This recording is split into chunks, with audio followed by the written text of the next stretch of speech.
Namaskar, welcome at English Study. I am Rekha Gupta. Today we will read about the age of Elizabeth, development of drama in this period and playwrights of the age. तो please video को like और share करें and do not forget to subscribe the channel. Let us first see the characteristics of the Elizabethan age. Elizabethan age की क्या क्या characteristic है? Religious toleration, social contentment, enthusiasm. तो ये कैरेक्टरिस्टिक्स है एलिजाबेथन एज के।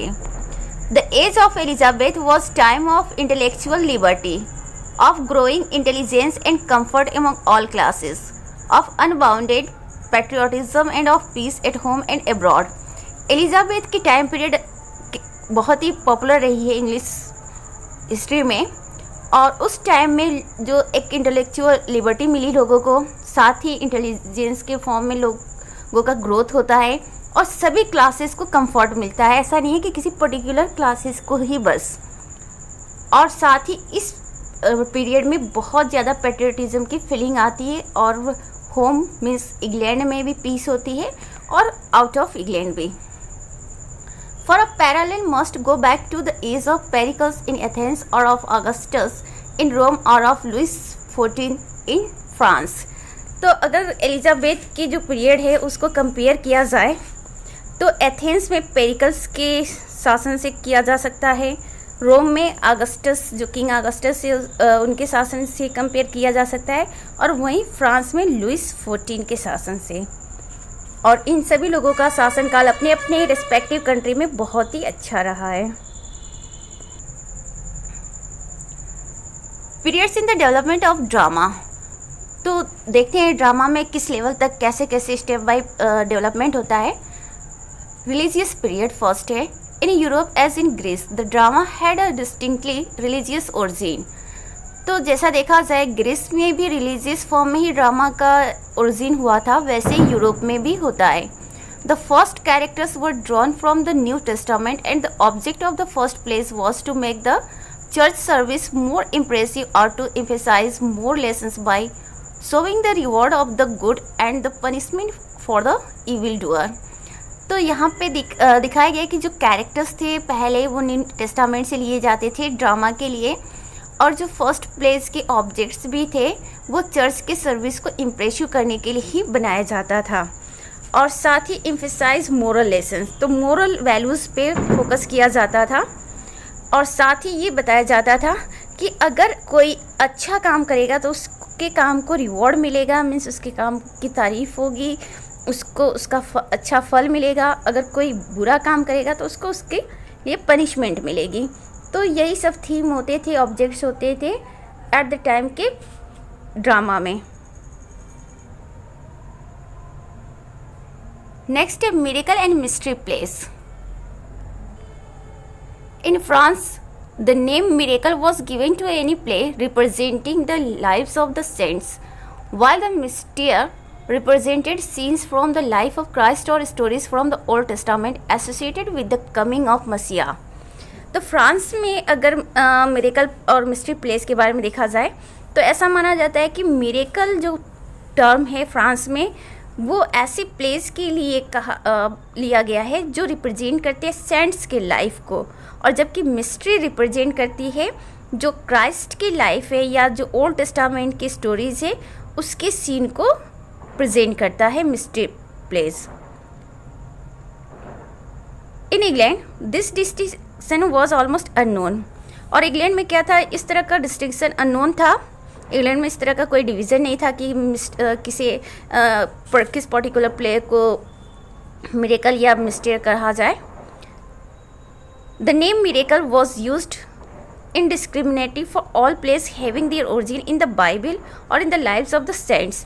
इंग्लैंड में मिरेकल टर्म्स उन सभी प्लेस के लिए यूज किया जाता था जिसकी ओरिजिन या जिसकी कनेक्शन कहीं ना कहीं बाइबल से या जो सेंट्स होते हैं उनके लाइफ से रिलेटेड हो। And the name mystery to distinguish a certain class of plays. और मिस्ट्री जो था एक स्पेशल जो प्लेस होते थे उसके लिए यूज किया जाता था। Ludus de Santa Catherina performed about 1110। ये एट द टाइम की मिरेकल प्ले थी। Cycle of miracle play. थोड़ा सा साइकिल देख लेते हैं क्या मिरेकल प्ले कर रहा है। The early miracle plays of England were divided into two classes. The first, given at Christmas, included all plays connected with the birth of Christ. The second, at Easter, included the plays relating to his death and triumph. तो जो miracle place थे उसको दो class में divide किया गया था England में। फर्स्ट क्लास में क्या था, क्रिसमस के थीम पे प्लेस लिखे जाते थे जो कि क्राइस्ट के बर्थ से रिलेटेड होता था, और सेकेंड ईस्टर के थीम पर जिसमें क्राइस्ट के डेथ और उनकी जो विजय थी, ट्रायम्फ थी, विक्ट्री थी, उसके बारे में। By the beginning of the 14th century, all these plays were in various localities united in single cycle, beginning with the creation and ending with the final judgment. लेकिन जब 14th सेंचुरी का start होता है England में तो ये सारे place एक ही साइकिल में यूनाइट हो गए थे, और इसमें क्या था कि एक क्रिएशन था और साथ में फाइनल जजमेंट का एंडिंग होता था। तो इस तरह से जो साइकिल था मिरेकल प्ले का वो दो था, एक तो क्रिसमस का थीम होता था और दूसरा ईस्टर का थीम।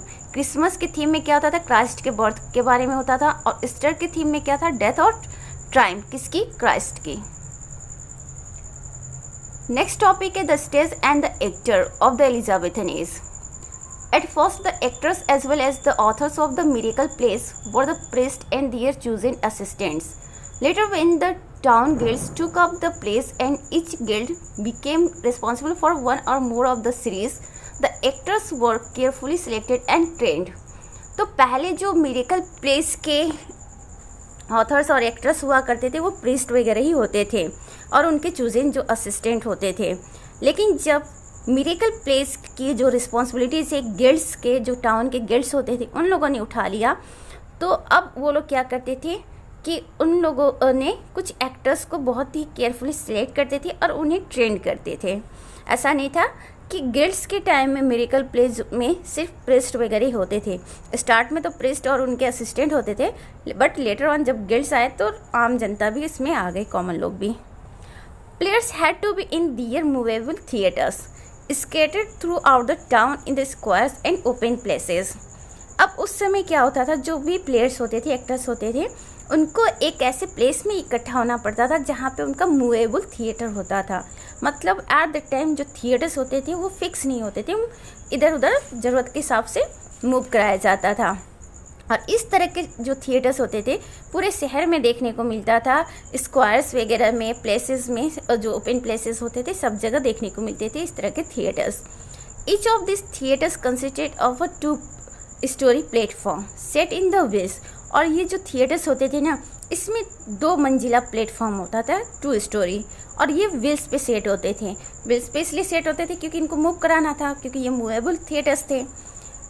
अब इसमें जो 2 स्टोरीज थे उसमें the lower story was a dressing room and the upper was the stage proper. तो 2 स्टेज में जो लोअर स्टोरी होता था वो ड्रेसिंग रूम होता था एक्टर्स वगैरह के लिए, और जो अपर पार्ट था यानी अपर स्टोरी थी वो स्टेज था प्रॉपर फॉर्म में, जहाँ पे एक्टर्स अपना परफॉर्मेंस देते थे।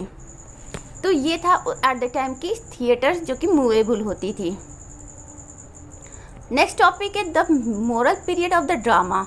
तो इंग्लिश के ड्रामा की जो हम पीरियड पढ़ रहे हैं, कैसे कैसे डेवलपमेंट हुआ है किस किस पीरियड में, तो मिरेकल जो प्लेस थे उसको हमने पढ़ लिया, रिलीजियस वाली पीरियड। देन अब मोरल पीरियड देखते हैं। इसमें क्या है, द सेकेंड और moral period of the drama is shown by the increasing prevalence of the morality place. अब देखिए जो सेकेंड पीरियड है ड्रामा का वो मोरल पीरियड है।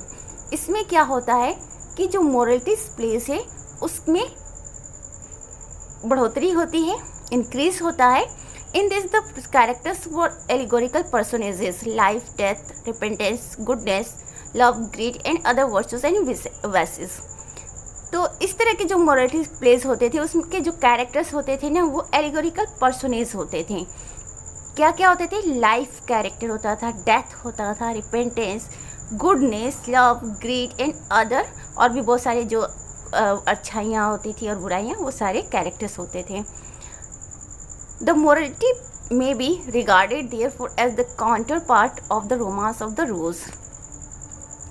अब देखिए जो morality may be regarded therefore as the counter part, तो मोरटी प्लेस जो हुआ करते थे काउंटर पार्ट के फॉर्म में था, किसके?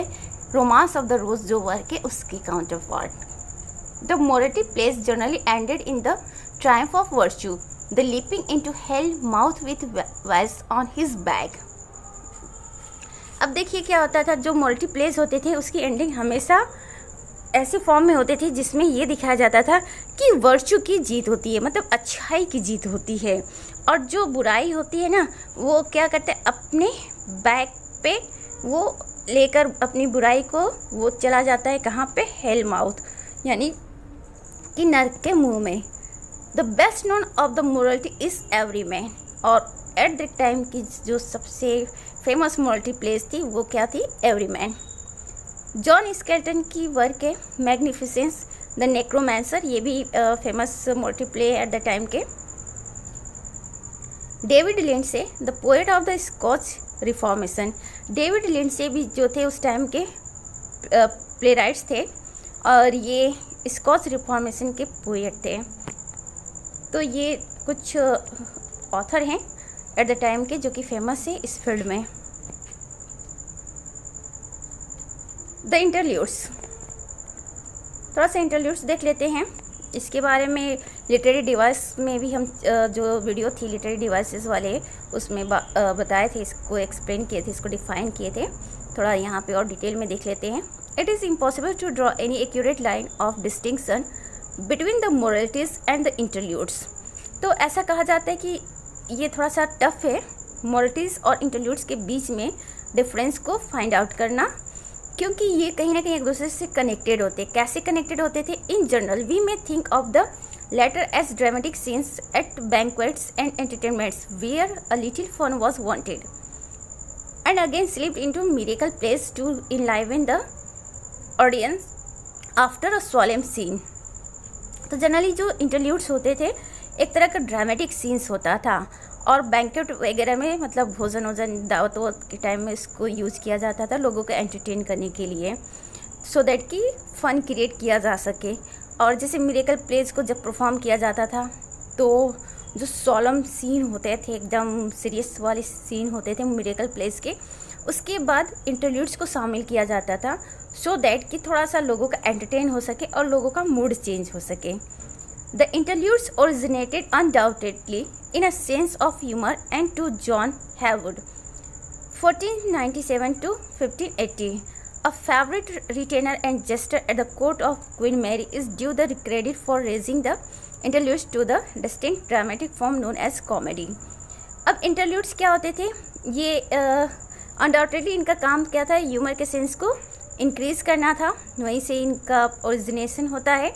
जॉन हेवुड ऑथर हैं, 1497 से 1518 में इनकी टाइम पीरियड है, और ये फेवरेट रिटेनर और जेस्टर थे कहाँ के? क्वीन में। और इनको क्रेडिट जाता है इंटरल्यूड्स को कॉमेडी के फॉर्म में कन्वर्ट करने में। मीन्स इन्होंने इंटरल्यूड्स को क्या किया, उस लेवल तक पहुँचाया कि इंटरल्यूड्स लेटर ऑन बन गया कॉमेडी, और उसी तरह से इंटरल्यूड से ही कॉमेडी का ओरिजिन होता है इंग्लिश लिटरेचर में। Haywood's interludes were written between 1520 to 1540. Haywood की स्पेलिंग यहाँ पे मिस्टेक हो गई है, डी छूट गया है। तो यहाँ पे देखिए Haywood के जो इंटरल्यूड्स है वो 1520 से 1540 के बीच में लिखे गए थे, और इनके सबसे फेमस इंटरल्यूड है the four P's. Four P's में इन्होंने क्या प्रेजेंट किया? A contest of wit between a pardoner, a palmer, a pedlar and a pothecary. तो ये जो 4 पी वाले पार्टनर, पामर, पेडलर और पोटिकैरी थे, इनके बीच में वीट का कंटेस्ट होता है। इसी को इन्होंने द 4 पीस में प्रेजेंट करने की कोशिश की है। The characters here strongly suggest those of Chaucer, the pardoner and the friars. ऐसा कहा जाता है कि इनके जो 4 पीस के कैरेक्टर हैं इन्होंने चॉसर के work the pardoner and the friar से बोरो किया है। Another interesting interlude the play of the weather. तो उस टाइम पीरियड का एक और इंटरल्यूड है जो कि the play of the weather है, बहुत इंटरेस्टिंग इंटरल्यूड रहा ये। In this Jupiter and the gods assemble to listen to complaints about the weather and to reform abuses. इस प्ले में क्या दिखाया गया है कि जो जुपिटर और गॉड्स होते हैं वो क्या करते हैं, कंप्लेंट्स सुनते हैं और किसके बारे में, वेदर के बारे में, और जो एब्यूजर्स है उसको रिफॉर्म करते हैं। इसी के बारे में इस प्ले में बात की गई है। The artistic period of the drama, तो ये लास्ट पीरियड है ड्रामा का डेवलपमेंट का और इसे आर्टिस्टिक पीरियड कहते हैं। The artistic is the final stage in the development of drama. It differs radically from the other two in that its chief purpose is not to point a moral but to represent human life as it is. तो artistic period क्या है, ये final stage होता है drama के development का, और ये पहले के जो 2 स्टेज रहे हैं, रिलीजियस स्टेज और मोरल स्टेज, उससे ये अलग है। कैसे अलग है, क्योंकि इस लेवल पे ड्रामा का डेवलपमेंट हो गया था जो ह्यूमन लाइफ को रिप्रेजेंट करता था। क्योंकि उन दोनों पीरियड में, रिलीजियस और मॉरल पीरियड में क्या था, ड्रामा में जो सेंट्स होते थे, बाइबल की स्टोरी थी, क्राइस्ट की स्टोरी थी, वो सब प्रेजेंट किए जाते थे। लेकिन अब ड्रामा में जो ह्यूमन लाइफ है उसकी रियलिटी को प्रेजेंट किया जाने लगा है, और यहीं से ड्रामा का ब्रॉड फॉर्म में डेवलपमेंट होता है, और ड्रामा में बहुत नए नए सब्जेक्ट्स भी आते हैं। तो let's see the first comedy of English history. The first true play in English with a regular plot divided into acts and scenes is probably the comedy Ralph Rusted Doster by Nicholas Udall।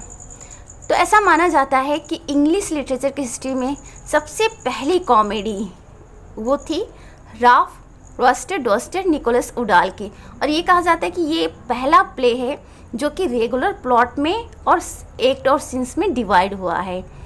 तो इस वजह से इसे first comedy का दर्जा मिला हुआ है राल्फ रस्टेड डॉस्टर को, और इनके जो ऑथर हैं वो निकोलस उडाल हैं।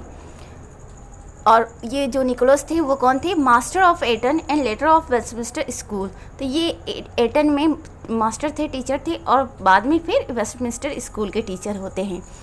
और इस प्ले को पहली बार परफॉर्म किया था 1556 के पहले, और परफॉर्मर्स कौन थे इस प्ले के, इनके स्टूडेंट्स थे, निकोलस उडाल के स्टूडेंट्स थे, school boys. The play is an adoption of the miles glorious, a classic comedy bye Pilatus. तो ये जो प्ले था राल्फ रस्टेड डॉस्टर, इसको इन्होंने निकोलस उडाल ने एडॉप्ट किया था, कहाँ से, किस वर्क से, माइल्स ग्लोरियस से। और माइल्स ग्लोरियस क्या है, ये कॉमेडी है, क्लासिक कॉमेडी है, किसकी, प्लाटस की। तो आपने देखा कि कैसे फर्स्ट कॉमेडी इंग्लैंड में अपीयर होती है। The next play Gammer Gurton's Needle is a domestic comedy, a true bit of English realism representing the life of the peasant class. तो नेक्स्ट जो कॉमेडी है इंग्लिश लिटरेचर की Ralph Roister Doister के बाद, वो है गैमर गर्टन्स नीडल। ये एक तरह की डोमेस्टिक कॉमेडी है, और इसमें बहुत अच्छे से इंग्लिश रियलिज्म को प्रेजेंट करने की कोशिश की है, और एक पीजेंट क्लास की जो लाइफ स्टाइल होती है उसको प्रेजेंट किया गया है। The first wholly English comedy is full of fun and coarse humour and is wonderfully true to the life it represents. तो ऐसा माना जाता है कि ये पहला इंग्लिश कॉमेडी है जिसमें फ़न भी बहुत होते हैं और कोर्स ह्यूमर्स भी बहुत ज़्यादा देखने को मिल रहा है। साथ ही ये वंडरफुली ट्रू है किस चीज़ में, ये बहुत अच्छे से, मतलब जो लाइफ है आम लोगों की, जो प्रेजेंट क्लास की लाइफ है, उसको बहुत ही वंडरफुल फॉर्म में प्रेजेंट करता है। It was long attributed to John Still afterwards bishop of Bath, but the authorship is now definitely assigned to William Stevenson. तो ऐसा कहा जाता था स्टार्ट में, ये जो वर्क है गैमर गर्टन्स नीडल, ये जॉन स्टील के लिए एट्रीब्यूटेड रहा है, देन उसके बाद बिशप ऑफ बाथ के लिए, लेकिन जो इसकी ऑथरशिप है वो जाता है किसको, विलियम स्टीवेंसन को। Our earliest edition of the play was printed in 1775।